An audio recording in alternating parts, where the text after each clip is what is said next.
Hey there!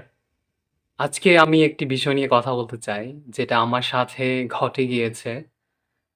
কোনো এক সরকারি চাকরির ভাইভাতে আমাকে বলা হয়েছিল, "Introduce yourself." এক পর্যায়ে আমি বলা শুরু করলাম, "I've completed my graduation." তখন যিনি ভাইভা বসিতে ছিলেন, তিনি ডেফিনিটলি একজন BCS cadre or something like that, or he belongs to very rich class.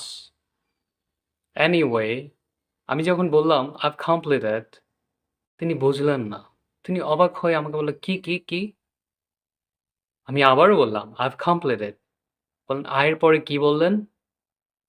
তারপর আমি বুঝতে পারলাম উনি আমার কথাটা বুঝতে পারেননি। তারপর আমি বাধ্য হয়ে বললাম, "I have completed."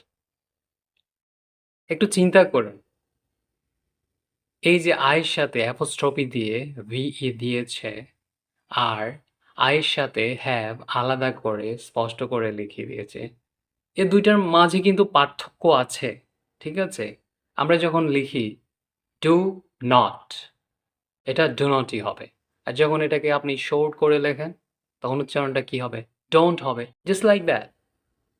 I have of, okay? I told him I've completed, কিন্তু তিনি আমার of টা বোঝেননি। তো আপনাদেরকে বলব, আপনাদের এত স্মার্ট ইংলিশ শেখার কোনো প্রয়োজন নেই। যে দেশে আপনি নরমাল ইংলিশ বললেই চলে, সেটাই আগে বলা উচিত। তারপর আপনাকে ধীরে, ধীরে অ্যাডভান্স পর্যায়ে যেতে হবে। সো যারা চিন্তা করছেন অনেক স্মার্টলি ইংলিশ বলতে হবে, অনেক গভীর ইংলিশ বলতে হবে, তারা মোটেও এটা ভেবে থেমে যাবেন না। আপনি আগে ক, খ, ABCD বলা শিখুন। তারপর আপনি সেন্টেন্স মেক করুন। তারপর আপনি অ্যাডভান্স পর্যায়ে যান। ঠিক আছে? I have made this video for those people যারা অনেক হতাশ ইংরেজি নিয়ে। So, don't be frustrated. Keep learning. ঠিক আছে?